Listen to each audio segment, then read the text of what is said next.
Hi, and welcome to the Markeisha Hall podcast. I'm your host, Markeisha Hall, Master IEP Coach, Parent Empowerment Partner, and Certified Autism Travel Professional. Today I have a very special guest, author Wright. He has a book coming out called 13 Doors. He writes about his family's quest toward a free and appropriate education for his daughter, diagnosed with autism at an early age. So I'm going to let Aaron introduce himself. Here we go. Hi, Markeisha. Thank you so much for having me. I really appreciate you having me on and the opportunity. I don't know exactly where to start, but I am the parent of two wonderful children. My youngest, my daughter, is autistic, which is where our paths cross. Yes. And the inspiration really behind why I wrote my book. And I think also the other point where we cross is with your work in terms of advocacy in IEPs, which really is the thrust of the story and why I wrote the book. I think I'm not sure how much you've explored the topic with your listeners, but I think there's one big fundamental problem, I think, with the special education system. Is that parents often find themselves having to fight the system that's supposed to be there to be supportive of them. And that can become crazy and twisted and entangled and really fraught for both sides. I think ultimately, teachers and parents really are on the same side of this issue. But there's an inherent conflict of interest in that system, in that you have the folks responsible for identifying disabilities, also the ones who are responsible ultimately for essentially paying for them or providing services. Right. So it's a little bit, or a lot of it, of a conflict. So it puts schools in systems where often they can push back against identifying children, which is our story, which is why I put it in print. I say at the end of the book, I think that the special needs, and I don't particularly care for that term, I think more disability community needs a Me Too movement, needs kind of a coming together and really bringing an awareness to the general public of kind of what happens on a day in, day out basis, families like ours. But I think the only way to do that is through sharing stories. You don't have to have been affected by misogyny or been the victim of sexual assault to be supportive of the Me Too movement, right? Absolutely, yes. You don't have to be African American to be supportive of Black Lives Matter. But you have to have, there has to be some baseline understanding and awareness. And I really think that the key to solving this problem is through awareness and is through the sharing of stories. When we were going through our experience, I really reached out and looked for, and especially as I started writing, I thought, oh my gosh, somebody has had to have put this story down in print before. Right. And I was really surprised that I hadn't found really that much, a lot of factual kind of nonfiction how-to type stuff in terms of navigating that world. But not really a lot of kind of the sharing the essence of how difficult this journey can be for parents. Right. And I want to be clear, I've never had any problem or, grief about who my child is. The grief and the difficulty I've had has always been with a system that was supposed to be there to help and support and grant her access Absolutely. Really to a world that's not built for people like her. Right. So, I found I was a former special education teacher, and I think we were talking that there weren't that many girls that are identified anyway until maybe later on. And I think that was the case with your daughter. And so I am super interested in the topic. And I like that your book isn't like a how-to. It's really like about families and your family. And that's what brought us together when I started looking at those things, because it wasn't like a how-to. It was, this is our story. Yeah. And I think that resonates with families. And I believe it is through sharing of stories that it comes more understanding. And I totally agree too about inclusion, or not just like special needs or autism moms, or all the, I don't want to say groups, all the groups that we have are really encouraged to. We need everybody. Yeah. They have you need allies. Right. We need allies. They got to care. They got to want to invite our kiddos to the birthday parties and have them on the soccer teams, and, all those things that I know that before we adopted Joe that I took for granted. I didn't know I was taking it for granted until we had a child that's on the spectrum. Yeah. And so, yeah, we do need those. We need those allies. Yeah. Well, and that really gets at the core of why I wrote the book the way I did. I tend to take deep dives down random rabbit holes, but one of the things I've learned is that people really gravitate to stories. People like to feel like they can experience what you're experiencing too. And I think that helps develop empathy, which we all have, but it's a muscle that we have to flex periodically. And I think, certainly during COVID and the lack of, interpersonal interactions that we can have with people, that we really now are acutely aware of how much we crave and need other people's perspectives. Absolutely. But in being able to read it, I think having that in front of you and being able to walk with somebody as they're traveling along a journey, you don't personally have to have experienced it to understand what that person is feeling. Right. And I wanted to, I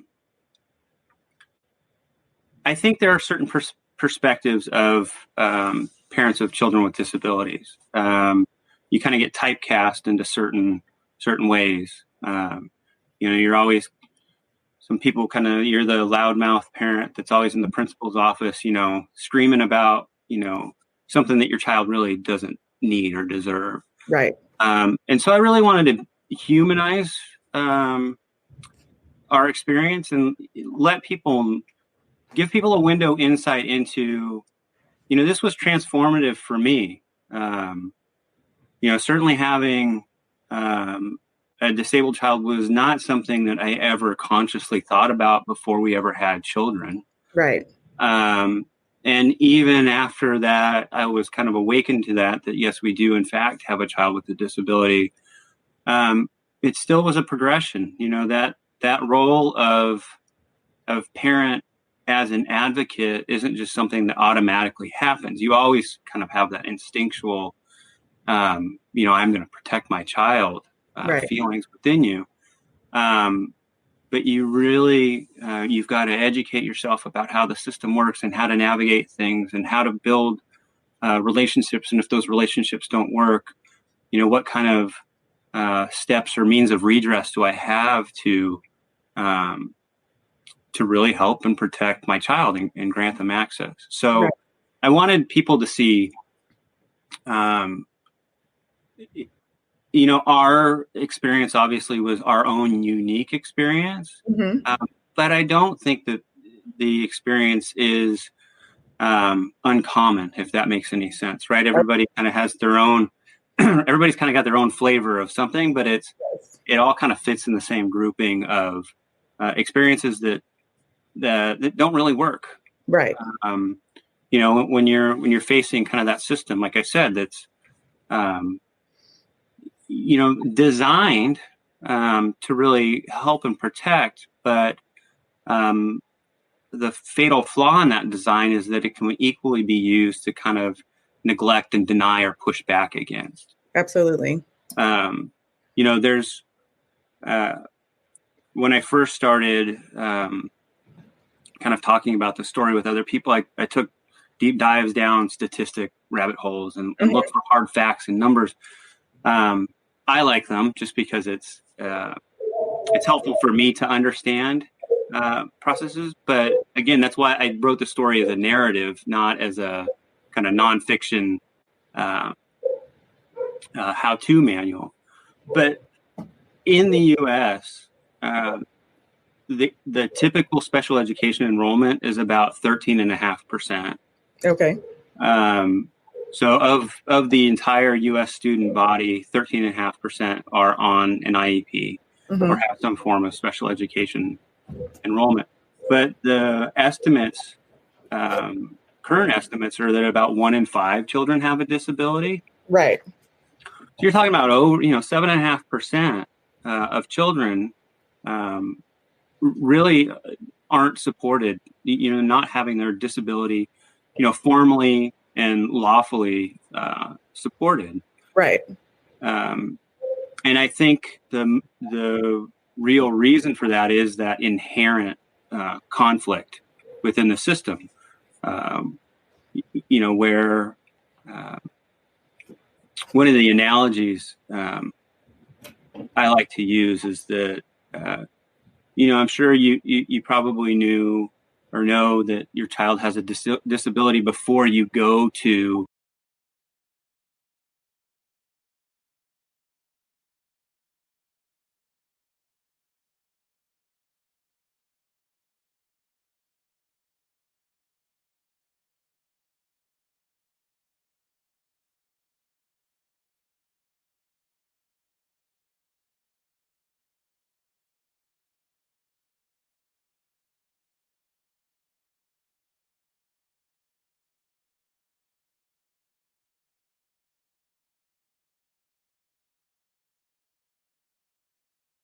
I lost my train of thought.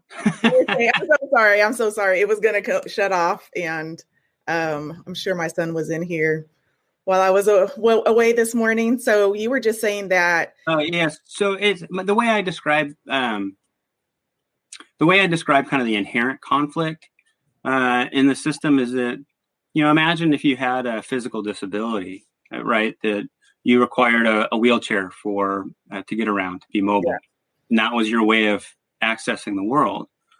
Well, a lot of these children, majority of them don't have physical disabilities or developmental. My father recently had just kind of this bout of multiple surgeries. Had both hips replaced, had some surgery on his back, had a hernia repaired. And his doctor, gave him a slip that he took to the DMV and so that he could get a placard so that he could use the blue parking stall. Right. Now, just about everybody who has a disabled child knows that this child has some sort of a disability. And oftentimes, they've gone to their pediatrician and they might have some sort of documentation or proof, or at least inkling, right, that there's an issue. Now, imagine going to the DMV, right, with your doctor's note saying, I require a wheelchair in order to get around, so I need a blue placard. But then having the DMV say, no, sorry, I'm going to run my own test first. Right. Which is how the school system works. Right. And them being fully within their right to say, no, you don't actually deserve that placard. Because they're ultimately the ones having... You're getting some points here. You're getting some points here. I've experienced this. And that sounds crazy. I do know I am a special education teacher, so I'm very familiar with it. But with our son, what you're saying right now is it doesn't discriminate. That's why it's important to know. That's why it's important to know what your rights are and what recourse you can take right ahead of time. It's so important because that's exactly what happened. And I felt like I was having to prove how autistic my baby was. And I was like, I'm not going to do this. I'm not going to be filming him and be like, and see, and this is what it doesn't have a particular look. It doesn't have everyone, just like we shouldn't have to say, if you meet one person with autism, you meet one person, because all of us are individuals. Yeah. So someone can be born the same day, the same year. There's people that have the same name. We're different. Yeah. Everyone's different. It's not just because they're autistic that they are different. Right. So they have different traits. I mean, you shouldn't have to meet some arbitrarily high benchmark to prove that you're exquisitely disabled in order to get access. Right.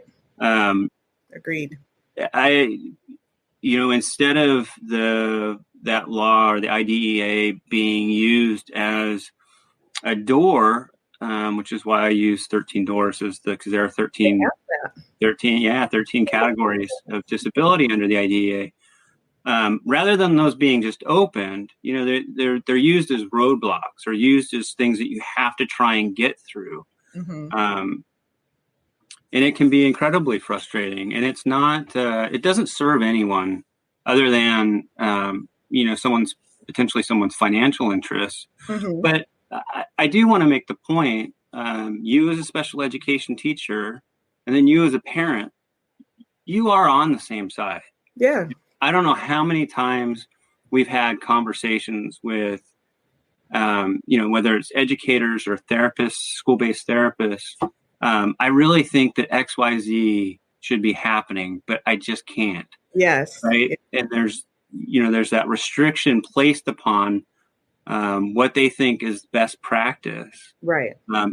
Because of that administrative function of that school. Yes. And it's maddening. Some parents, I think I have a lot of privilege, and writing the book was a privilege. Mm-hmm. And while I was writing it, I was really thinking about a lot of the families who don't have the same access that I do, right? They didn't have the same resources to be able to push back. Absolutely. And fight or find an advocate. Mm-hmm. Find an attorney, or even having the wherewithal to, go on Amazon, right, and look for, how to get my child an IEP type books. Yes. There's the time to do that, right? Right. And it's there's a additional pretty heavy burden placed on families of children with disabilities because the system is so inflexible. Right. And pushes back so hard. Yes. There is an impact to the child, but there is an impact to that parent and family as well. Absolutely. You are hitting it hard. That is so. I'm like, and I agree with you because I don't want. I love teachers. I'm a teacher. My husband's an RSP teacher. Families and my sister.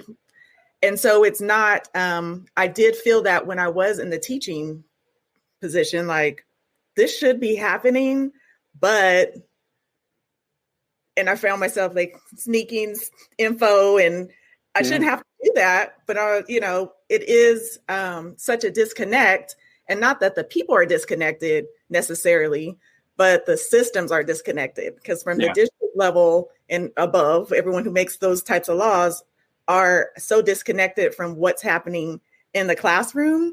And it's a business. School's a business. We all know that, they get money for every day the kid goes to school. Right. Regardless if they're passing or not, they want them there. So it is a disconnect. And that was the hardest part teaching. And budgetarily, they consider, like, they kind of carve out special education, right? And they look at this as this,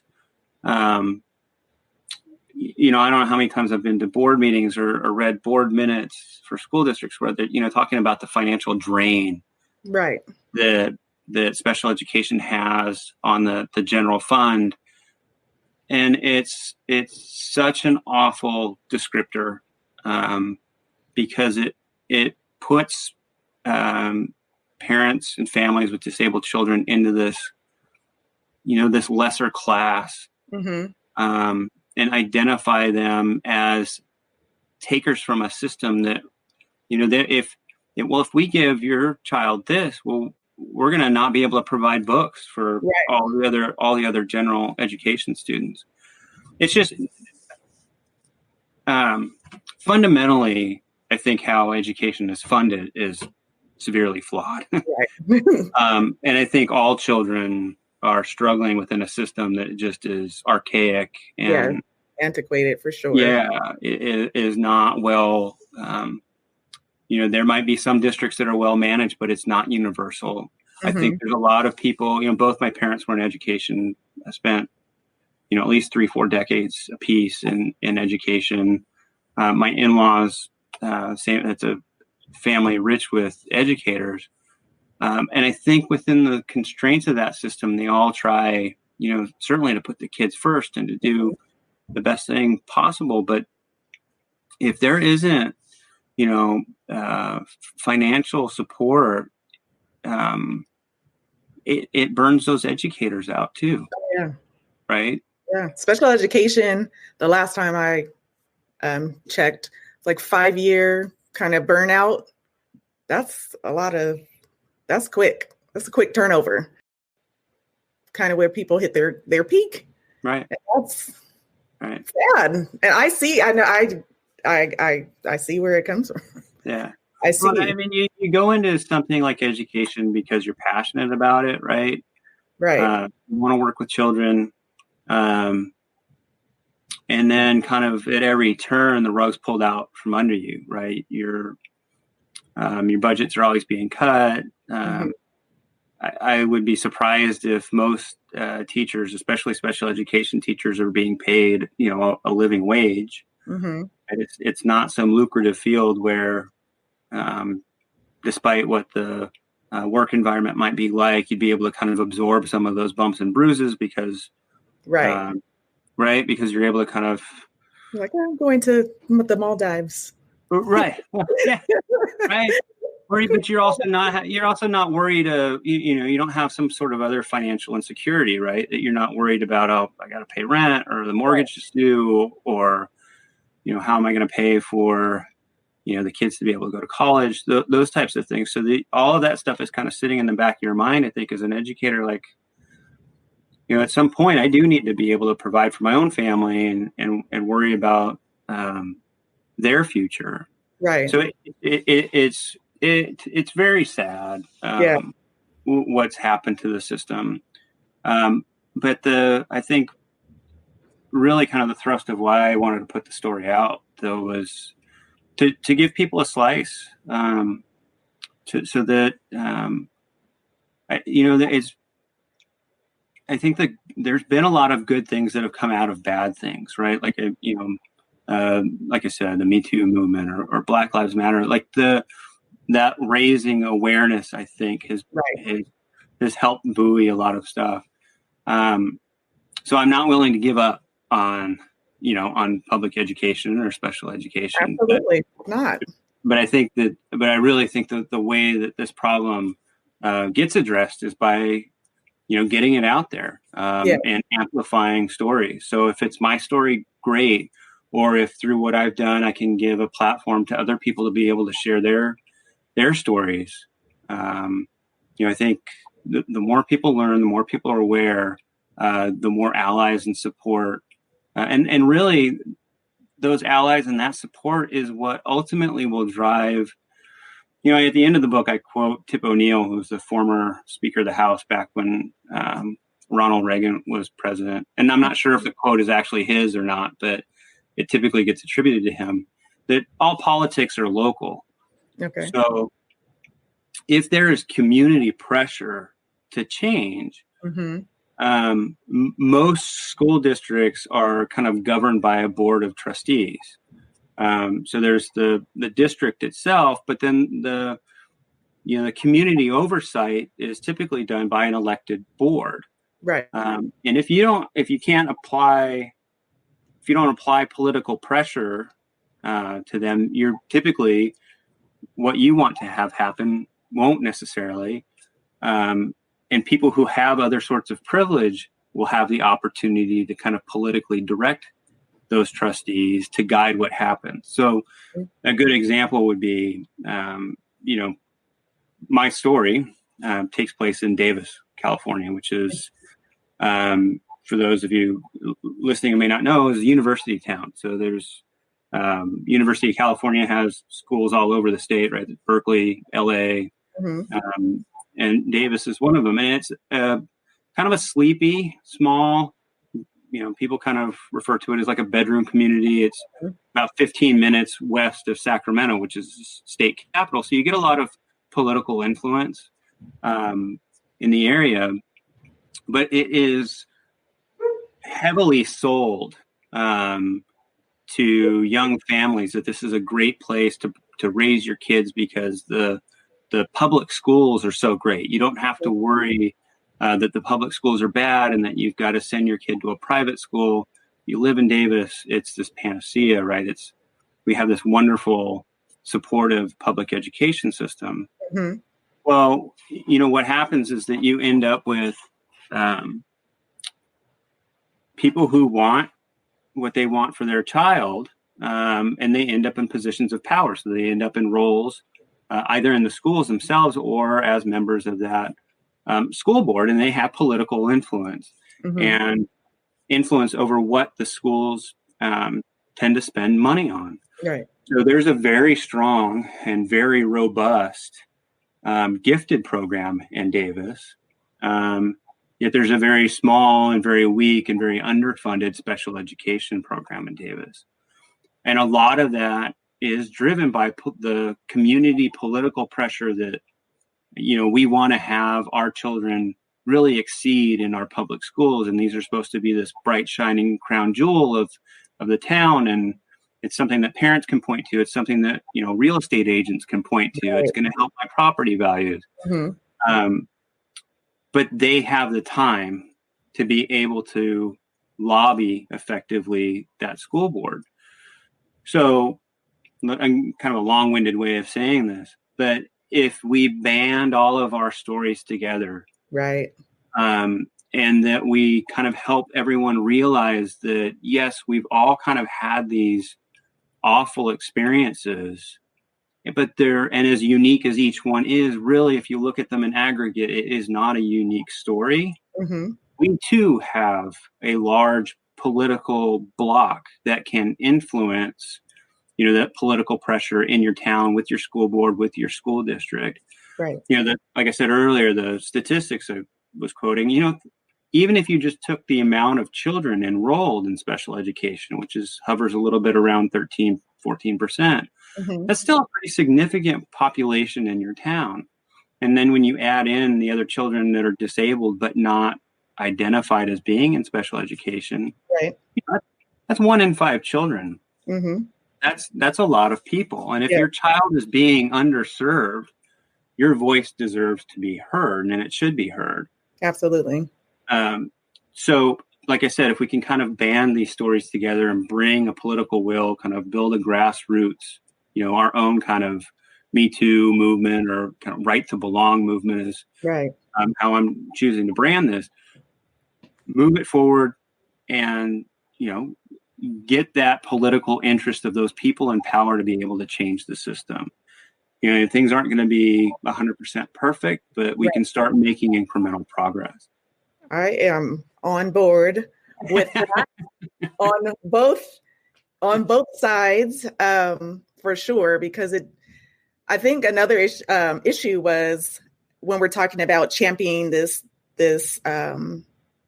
cause is that the parents, when they're in it, while we're in it, we're the parents too, but I feel like I have more of a confidence about me because I know what routes to take. Right. Yeah. So I believe in trying to have a relationship with the IEP team first and the people above the IEP team. I have relationships with them all. But all parents aren't as confident or knowledgeable about that, and they don't have the time. I remember being a teacher saying I said so many things out of just not knowing. I'd be like, well, one of my good friends, she was just on, and she has both her sons are on the spectrum, and I had her youngest son in my preschool class, And I was like, well, you know what you could do is you could read, these books. Cause I went to school, right, Erin? And she looked at me and she was like, I have two autistic sons. Like, I don't have time they were both in mod severe. I don't have time to read these books. You know what I'm saying? Yeah. And so that's why we need allies, right? You need allies. Like I said earlier, one of the, and I can think of a few families in particular, because there are really some points where I was writing where I was like, okay, what am I doing this for? Mm-hmm. Is it simply just to, is it cathartic, right? Is it just to get this out on the page so that I feel better about myself and I can kind of flush it, right? Get those feelings out and just set it aside and be done with it. By nature, my wife might argue, but I don't know that I'm necessarily immediately argumentative or confrontational. Mm-hmm. And I can think of a handful of families that I know that really, if it's not in your nature, and I'm not suggesting that you're argumentative, but you're prepared, right? You come in educated, you're going to figure out what it is that's happening, and you're going to say, no, this is what I've learned, and this is what I need. This is what my family needs, right? And this is what we expect. But if your baseline kind of personality isn't to be challenging like that, mm-hmm. or isn't to kind of confront, if somebody pushes back and you just kind of, okay, right. You're the school, and I guess you guys know best. Mm-hmm. Those people, I think, need the most help we can provide, right? We need to be their voices too. So mm-hmm. it's really, it's funny is the wrong word, but if you sign your kids up for sports, right? Like, you don't have to advocate to get them onto T-ball, right? You didn't have to buy a book about, how do I sign my kid up for Pop Warner football? It's not, this world and this system isn't built for them, and it's not built for parents like us. Mm-hmm. And I really, if I've got one goal, it's to shift that so that, me, the person that's going to be coming along, if my children happen to have children that have disabilities, they don't have to go through the same fraught system that we did. It would be more of a helping hand rather than a pushback mm-hmm. That they get to experience. All right, we're back, Erin. Thank you for being patient. There were some technical difficulties. I think that maybe the Santa Ana's down here, or I'm not sure. We don't have your Santa Ana's, but we've got wind. Okay. Well, tell us a little bit more. We talked a lot about special education. Definitely, if you're open to it, want to get back, because I think we're good. I got a choo-choo train starting.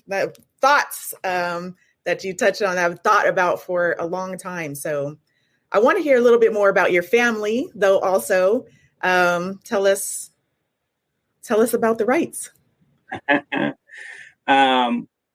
We're a family of four. We're almost outnumbered by dogs at this point. So in the story, really kind of that was, I don't know, everybody kind of has something that's foundational, I think, to their family. Mm-hmm.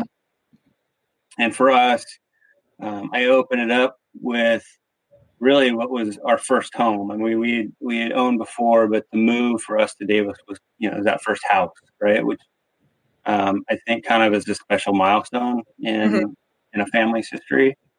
And at the same time, I was raised with dogs. My wife wasn't.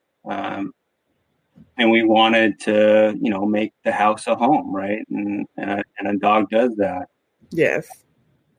So at least for a lot of people, it does. If you're a cat person, I apologize. No, we have two dogs. So that's kind of our, origin story, so to speak. It's we really believe in, they've all been some various form of a rescue. Mm-hmm.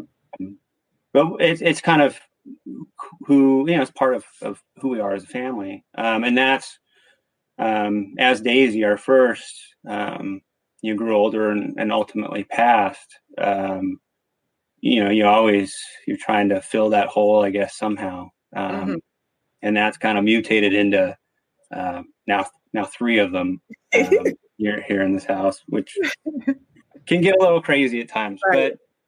But no, we're I don't know, we're getting a little sentimental here lately because our sons, we have two kids. Okay. My oldest is now 17 and is a high school senior. My baby too. Yeah, right. Senior year. I know, what an awful year to be your senior year. Right. For your first baby too. Oh my gosh.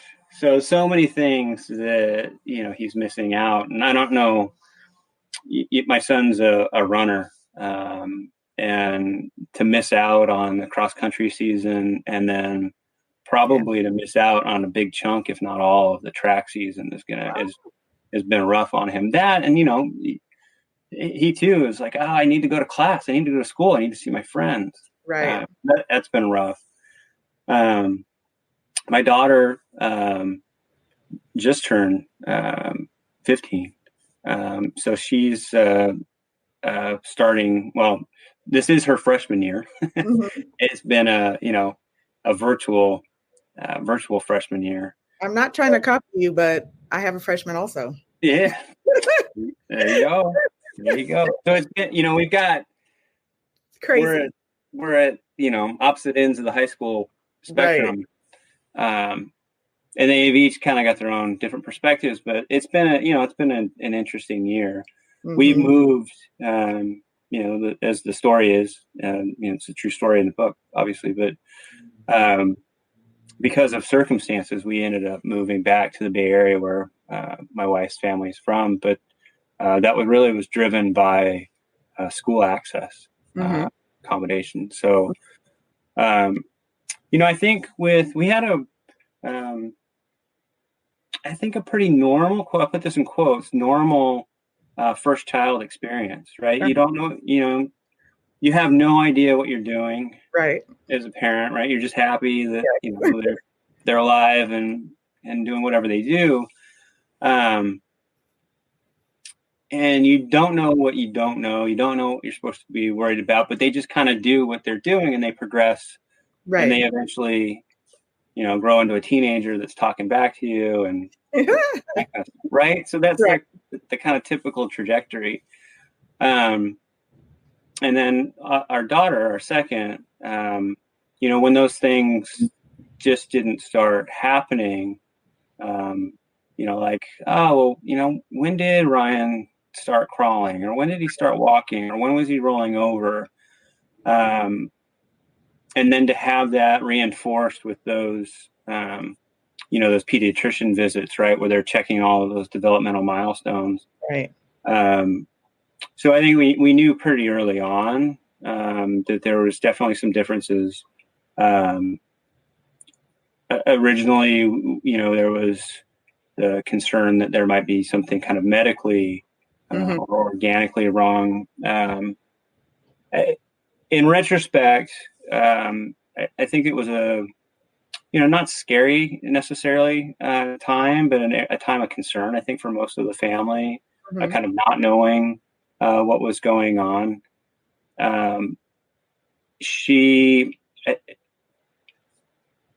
It's weird to say this, but it was, I think, really a good thing that there was early identification. And I think kind of the only way early identification happened for us is because she happened to have, her head circumference happened to be just larger than average. And then when they kind of coupled that with some of the developmental milestones that were being missed, that sent us down kind of a medical diagnostic route.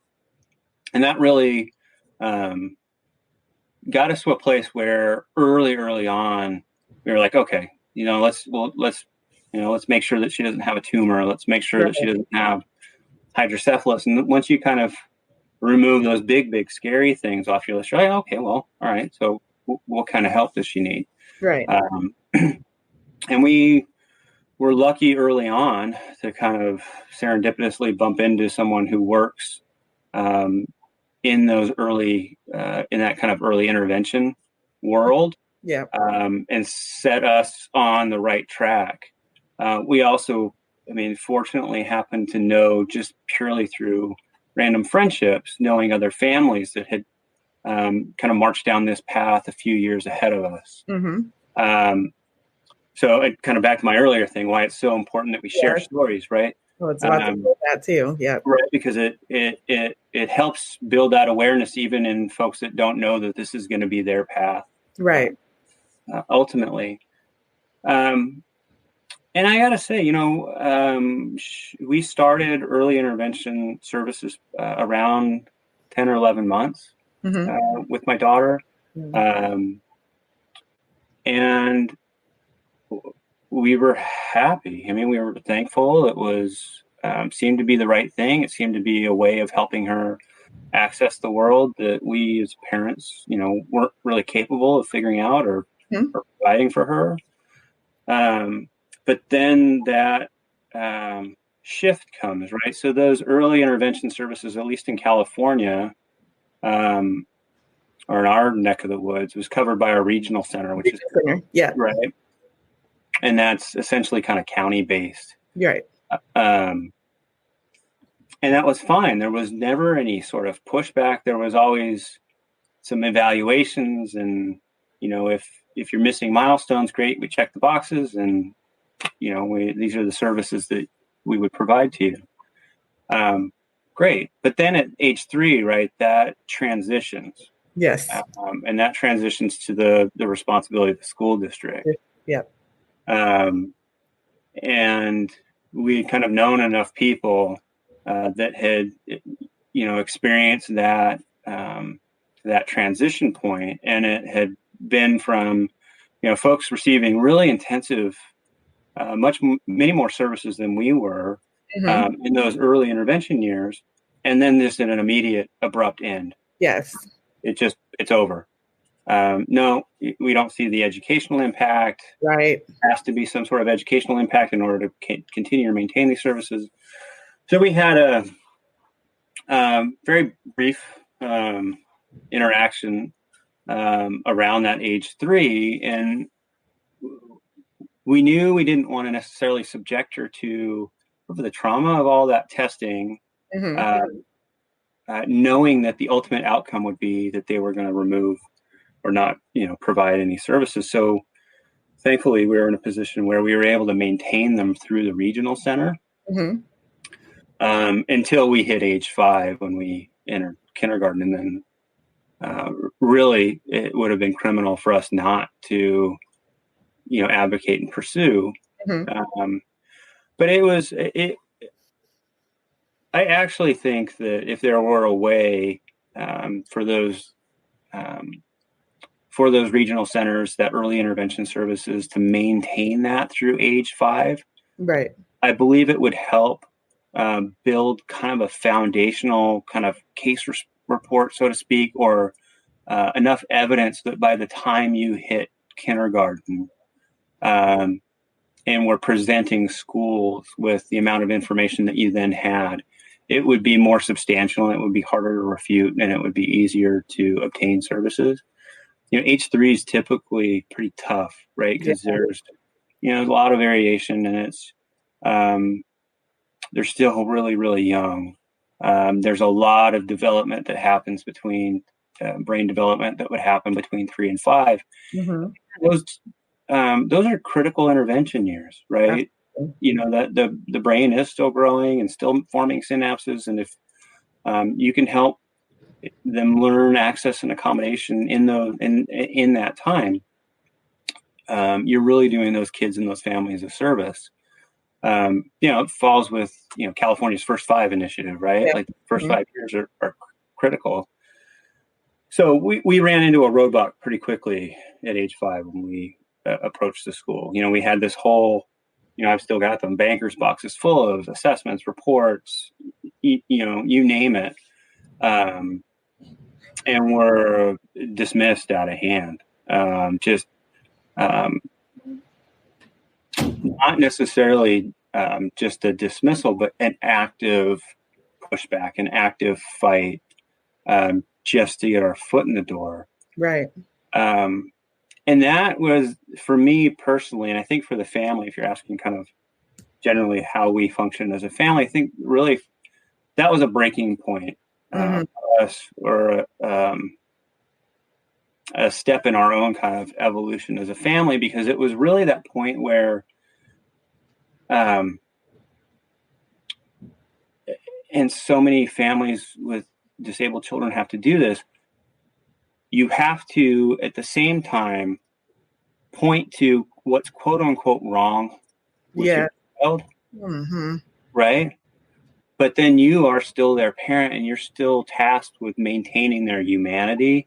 Yes. Right? So it becomes this almost this internal, fight in your own head of having to constantly point to, like I said, quote unquote, what is wrong, or point to the bad, or point to what they can't do. When in fact it's the system that can't accommodate them, right? It's our culture that can't accommodate them. It's not them. Right. But then you still, you have to love and nurture and know that this person is just as much a person as my other child. Right. And how you got to hold those two things together. And that becomes such a fight. Yes. And it doesn't go away until you're kind of out of public school, really. And then you're out into the unknown of post school, right. And how that advocacy works. But it's, for us, that was transformative. I mean, those early years, so thankful for the help that we received, and the therapists and the folks that we went and, we'd go to clinic, or they would, we had folks coming into the house. Amazing people, dedicated people. And then just that, that 180 shift, right, was really hard.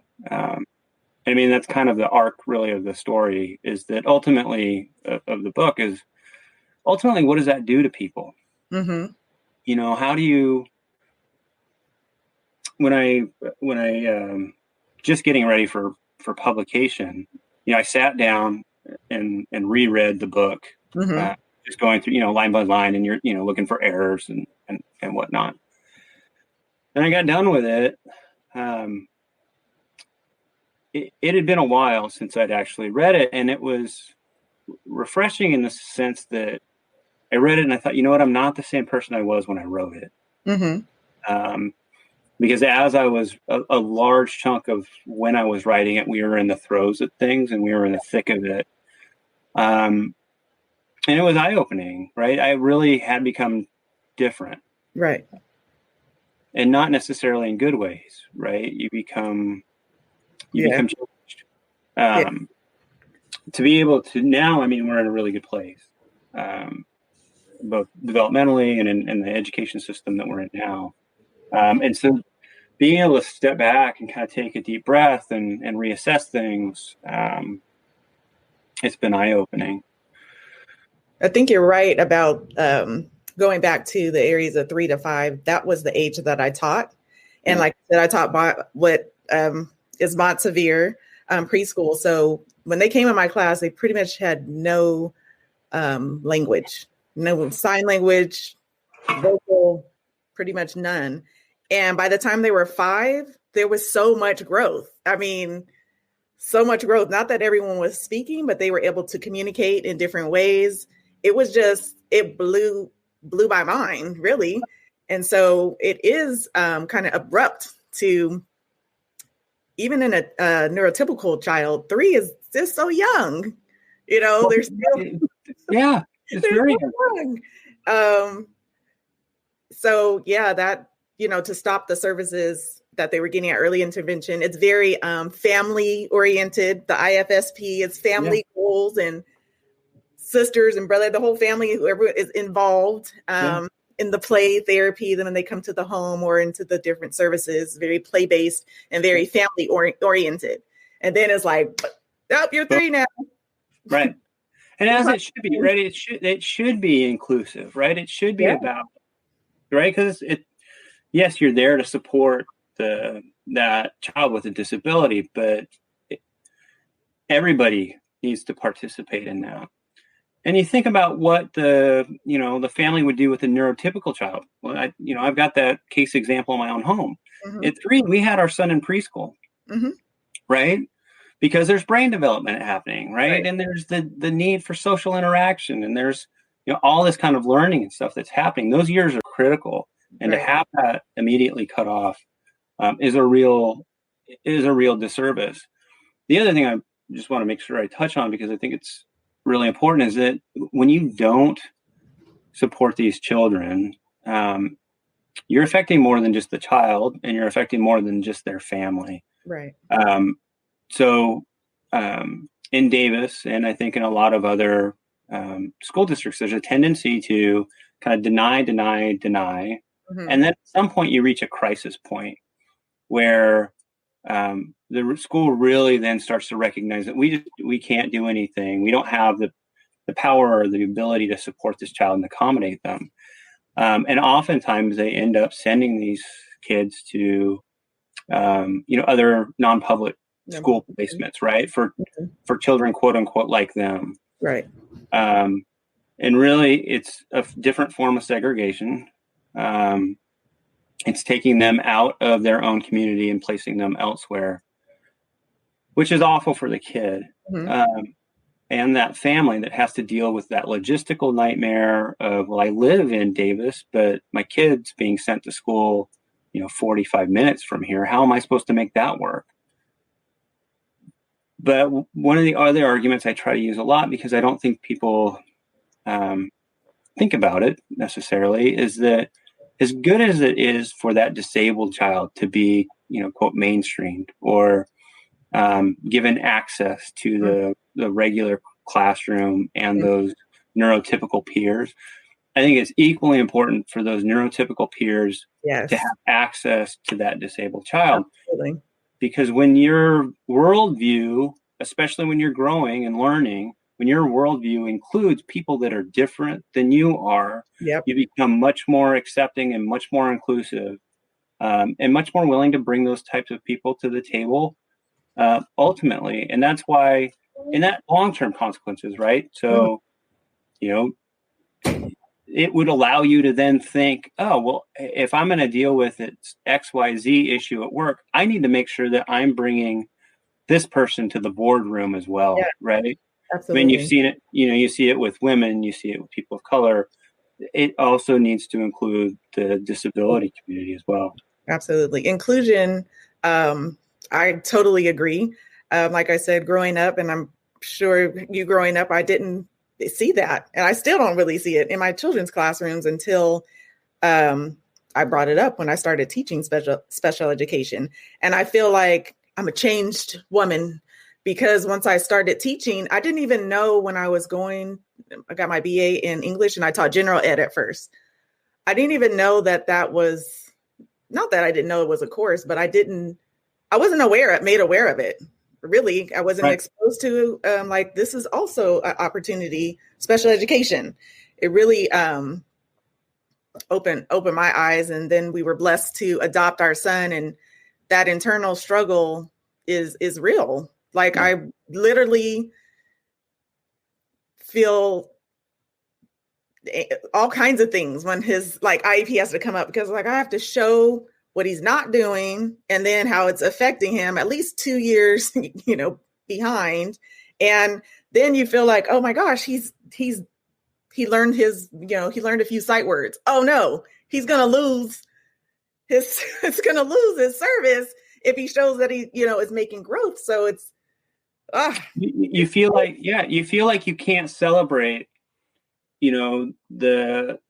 their achievements or their growth in certain areas, because you feel like it will be used against you. Mm-hmm. Right? It will be, well, see, now we can withdraw or pull back or fade this kind of support or access, which I always revert to visual descriptors, because I think people can, it's more helpful for people to understand it. you wouldn't take a ramp away from someone who's in a wheelchair just because they got in the building. Right. Right. Right. So doing the same thing with children who are autistic or children who might have, might be ADHD or a specific learning disability or dyslexic. You don't removal of that form of access is cruel. But you as a parent are sitting there clinging to, all of these quote deficiencies and having to look at what's, like I said, what's wrong or quote unquote wrong with your child, just so that you can keep that ramp there. Right. And it can be crazy making, and it really can affect your psyche and your emotional health as a parent. Right. And just as a family, like they're siblings, and you have a siblings. They're, when the parents are already feeling some pressure, of course it spills over, right? Like when I go get ready for the IEP, it's like, get out. I have to get all my stuff together. I have to, where's this thing? Where's that? And it's less time. And I don't want it to be like that either, Aaron. No. That's why I chose empowered. Like, it's not a negative. I don't want parents to, because I feel like since we use the word fight a lot, and then like IEPs are so legal, people feel like, and it is necessary sometimes to possibly get a lawyer or an advocate to take your legal routes. But it's also important for you to just know what your rights are. Right. Because I think that causes, if you go, it's like kindergarten, you're like, okay, I'll step back. Second grade, probably about third grade, you're like, you know what? I'm done with this and I need something to do. And if you knew ahead of time, like, okay, these are the different routes I could take before bubbling over and getting so frustrated. And even when you do know, because I told you, I still get frustrated. My husband had to kick me under the table this last. I was like, first of all, I'm not confrontational, but it's my baby. Right. And we're looking at it as a parent. Now I can say this as a parent I'm looking at all the progress that they made because of these supports, and how he can show, I'm getting emotional, how he can show how he can do this. It's just in a different way, but he's got it. So he can express it differently. He's got the right answer. Right. He just has to express it differently. Those things are like, yay, and so, but we're like, to take it away, it was frustrating. And then you have to be proving that my child deserves to have these supports that are going to help him access what everyone else can access. Yeah, it's such a backwards way of thinking, because it's because you just want to scream. Look, when you provide the appropriate accommodations and access and services, look what they're capable of doing. Mm-hmm. Look, you've granted them access to their education. Now look what they can do. Right. Why would you not want to continue to foster that? Right. Yeah. Gosh, I mean, there's it's just so crazy making. There's a chapter in the book that I actually wrote during an IEP meeting, because I was so frustrated by that process. The exact thing that you're describing, right? That you want to be able to celebrate that success. Right. You want to point out that, yeah, you did. Thank you so much. You provided the right amount of access, and look what they were capable of doing. Why would you want to pull that away? Mm-hmm. And you get stuck in these circular, just death spiral discussions, right. and it becomes, again, you're right. It is a fight. I posted, a week or so ago, I don't know if you saw that on one of my Instagrams, I've got a colleague at work now who has a young child and is now kind of, swimming in our world and walking into that, those meetings with schools and trying to figure out how to navigate the system. And I said, well, hey, I've got a bunch of resources. I've got all these books that, I bought, and I will, gladly give them to you. I'm done with it. But I'm looking at them. And, on the cover, it's fight for your child, advocate for your child. Your child is entitled to these rights. And it it automatically puts it into a confrontational situation. And it's, unfortunately, I think that's by design, and both the parents and I think the teachers get stuck in that trap, is that it is inherently a conflict. Yeah. On the other side, it's like, this is a very legal document as a teacher. Yeah. You got all the I's, it's well, we use SACE or Web IEP. Yeah. And we don't want no red checks and red marks. And so with that pressure, when I was teaching, like, it was super stressful to have an IEP meeting because I didn't want to make any mistakes. I don't want to get not sued. I don't want to go into the legal process of the other side of it. And it takes the family out of it. And that's what I want to put it back into it. This is a family unit. I'm not trying to get anything that my child doesn't need. Right. And I need you to work with me because you're with my kid for 3 hours a day. If it's preschool, 7 hours a day. And we need to be on the same playing field. Really. Right. We're on the same playing field. And it's really about having teachers, not teachers. Teachers are they're the ones that are doing the action, but the system, the educational system, special education system, understand that it's not just about that 1 year. We're thinking about these big skills that they are already have a deficit in.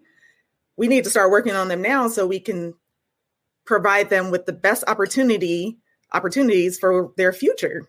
Yeah. It's not just about kindergarten, because that kindergarten team is going to be bye-bye, Josiah, when it's kindergarten time. And they'll love him because he's so cute and they'll see him, but they're going to be focused on their next set of 30 kids. Right. And we and us as the family, we're thinking, how is this first grade skill going to turn into the second grade skill? And if he missed this, then we need to, kind of go back. We're thinking about their future, and we want to provide all the possibilities that we can for our kids, and find out what works for them. What's their best way of communicating? What are their strengths, so that we can focus on those things to get them prepared, because we can't just wait till they're 15 and be like, oh, okay, well, we want him to have a job.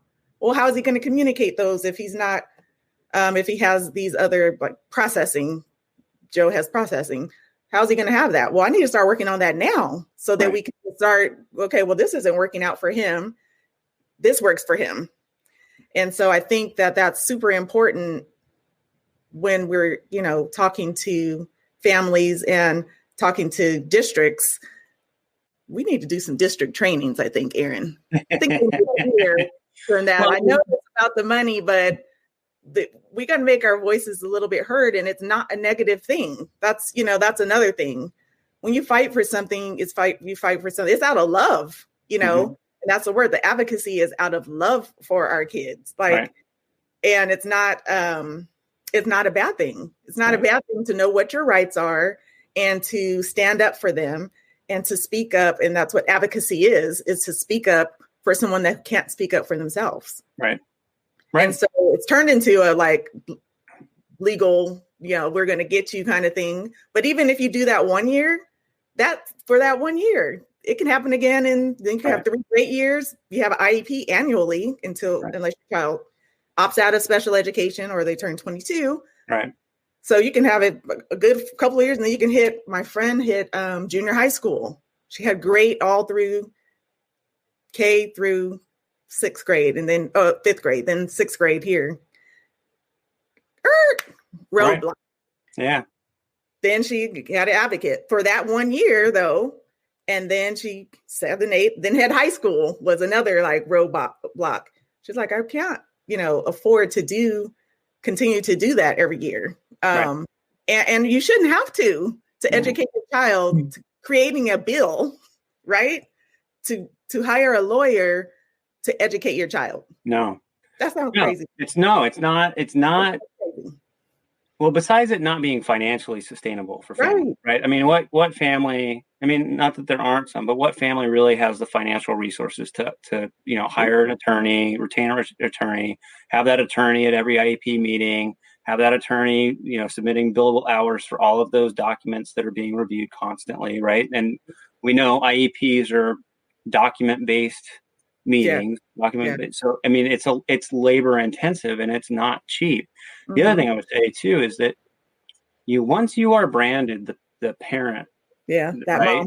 mom, That mom, that dad, that dad that brought that advocate or brought that attorney, forever you will be that parent, right? And there will always be a equally measured amount of resistance to you that they perceive that you brought to the situation, right? Oh, they're litigious, right? That's all they want to do is sue. Yes. Right. But we know, it's just like what you were saying about, the kindergarten. Well, we got this kindergarten group and then next year it'll be first grade. The parent is taking the long view, right? Like, I'm here because I'm concerned about access for my child. They need to be able to access that education. They just happen to be in the kindergarten phase this year. Right. Next year it'll be first, following year second, and so on. But to your point about how do you get them to see that, one of the kind of political pressures I wanted to put on my district was looking at, benchmarking data. So in Davis particular, the high school graduation rate is phenomenal. I mean, it's because it's a college town. It's a college town. I think it's the second most educated city in the U.S. aside from like Georgetown, right? Meaning that the number of people with master's degrees and doctoral degrees, it's just that concentration of quote unquote educated people. But you look at those high school graduation rates, and is it really a function of what the school is doing, or is it really kind of what their family is doing that's helping them graduate?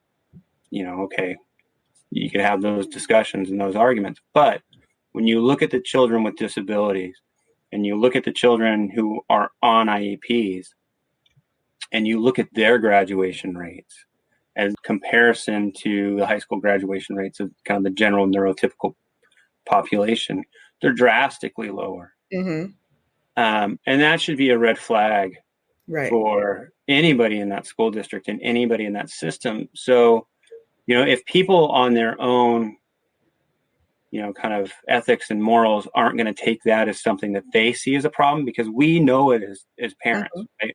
We know that it's going to be a chore to get them to graduate.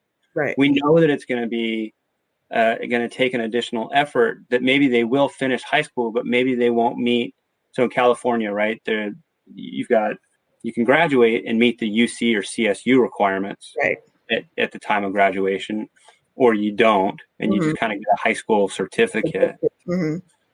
So, and we know for children with disabilities, that rate is drastically different than it is for the regular population. So if you can tie that kid in kindergarten, that family that's advocating, I know they need access and they need it now, because I know, right, that whatever it is, 12, 13 years later, they have a significantly lower chance of graduating from high school. Or if they do, they're not going to make the CSU, UC requirements and be able to go to a 4-year university. Right. How can I get my district to understand that? How can I get them to focus on this achievement gap? A bit about your book launch, which is so exciting, coming up here in January 2021. And you could share with how can they get the book, what's going on with that. And you had a super cool new logo. You guys had a contest. Yeah, had a contest. We got a logo. It's on if you want to see, it's at the website. So the book launch will be January 26th.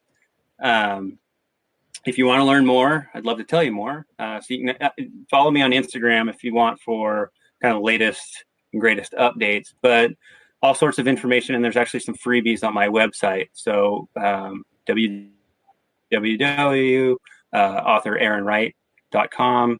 I have the first few chapters of the book will be there for free. I actually also did a narration of one of my favorite chapters. So that's available for an audio download. And then there's ways to contact me and learn kind of more about my family and our story on the website as well. But yeah, we're very much looking forward to the launch on the 26th. So That's going to be so exciting. I can't yeah, wait to finish it up. And yeah, again, the website is yeah. www.authorerinwright.com. Pre-sales? Pre-sales are live now. So if you Okay. want a copy of 13 Doors, go to the website. There's very easy links to follow. And I believe they should be, we should be able to ship on or about the launch date. So yeah, it's all there at the website. Pre-sales, little Pre-sale. You're going freebie to have merch, snippets. as the Yeah, teenagers say, merch. yeah, we have, yep. As my teenagers would say, we have merch. Drip. There's t-shirts and mugs and just about anything you can think of. They'll put it on a t-shirt or a mug or socks for you. So Awesome. Awesome. yeah, Awesome. it's very cool. So Yeah. if there's one thing, not one thing, you don't have to limit to one thing, but how could you sum up the book, the heart of the book? Yeah. So I would say kind of the arc of the story, really is my transformation as a parent. Okay. Um, that from those kind of early naive days of kind of those conceptions of what you think it means to be a parent and what you think it means to be a family, Mm-hmm. to essentially where I am today, and how you kind of have to pull yourself inside out and really examine who you are and what you believe in, and how you ultimately kind of become an advocate in whatever form of advocate you can be. Right. Okay. Awesome. And what does your family think about the book? What are they, Well, yeah. kiddos? So, gosh, when did I give it to? I didn't tell anybody I was writing it. Okay. I kind of kept it secret, almost as my own kind of personal journal. Not really that it was a journal. I knew ultimately what I wanted it to become. So I gave it to my wife a few Mother's Days ago. Mm-hmm. Said, "Hey, look, this is what I did. What do you think?" And she tore through it pretty quickly and uh, really liked it. But the one stamp of approval I really wanted was my daughter's. Mm-hmm. So it is clearly the story very much revolves around our experience with her and how we had to navigate things. But I tried really hard not to voice her. Right, it's my story as opposed to hers, Mm-hmm.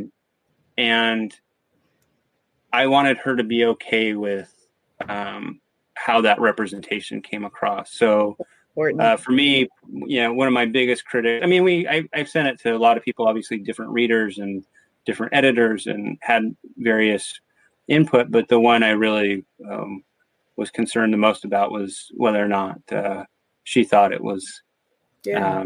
a fair and accurate representation. Mm-hmm. So, and then two, just being okay with, are you okay with your story kind of Yes. being out there in the public? Yeah. But she's a very good and kind soul, and very much wants to help other people. And I think she understands and feels like this story would be helpful for other families like ours, especially especially for you touched on earlier, especially for families with girls who Yeah. are autistic, because there's no evidence that it is any less common, Right. but there's certainly tons of evidence that it is diagnosed or identified much less frequently in girls Frequently. than Absolutely. it is in boys. So, and it's there can be long term consequences to that delay or just not identifying. So I think she feels like that would be in this story helpful for other people to Yeah. know. Well, I appreciate that, and I'm sure the other families will appreciate that when you're searching for when you're first going through a diagnosis. You search for other things to look too. I know I do. And I think what got me from being so like, oh, these are all the deficits when they read it to you and you just be like, oh, is actually when I was teaching is seeing my old students. Now they're 15. Now I'm dating myself. When I had them when they were 3 to 5, and just to be able to like FaceTime them. Thank God for Facebook and Instagram and connect with them. I'm friends with a lot of my old students, and to be able to see them, it's like, I remember when you were Joe's age, at 6, and now you're 15 and you show me your football, their hobbies. And it's just such a growth, and that gives me hope and inspiration, and let you know that, all the things that you're doing out there, parents, aren't in vain, and that there's people out there giving you virtual hugs. Yeah. And I hope that everyone goes and grabs the book again. 13 Doors. We're going to have Aaron back because we just had he's got a lot of gems that he drops around here. And is there anything else that you would like to say before we sign off? No, well, I really appreciate what, one, you having me here, and two, what you do, not only as a parent, but also as a teacher and an advocate. I would say early on, you touched on it, people look for support, right? They look for, whether it's a book you're trying to find or a person. Having a lifeline is huge. Having somebody that you can bounce things off of, somebody that's a resource, somebody that has been there. Just being that person is really important. So and I think it's, I don't know that folks like you get enough credit. So thank you. Oh, well, thank you. Thank you. It is my pleasure and my joy to help parents just be empowered. That's the good word that I use, just to be empowered. So we want to enjoy our babies too. Yeah. We want to enjoy the babies, celebrate their moments also. So it's important that we get that message out there.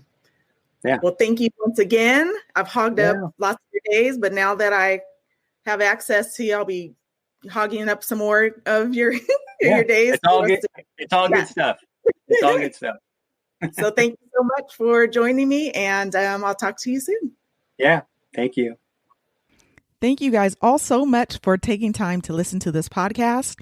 Go ahead and hit the subscribe button so you don't miss out on what's next.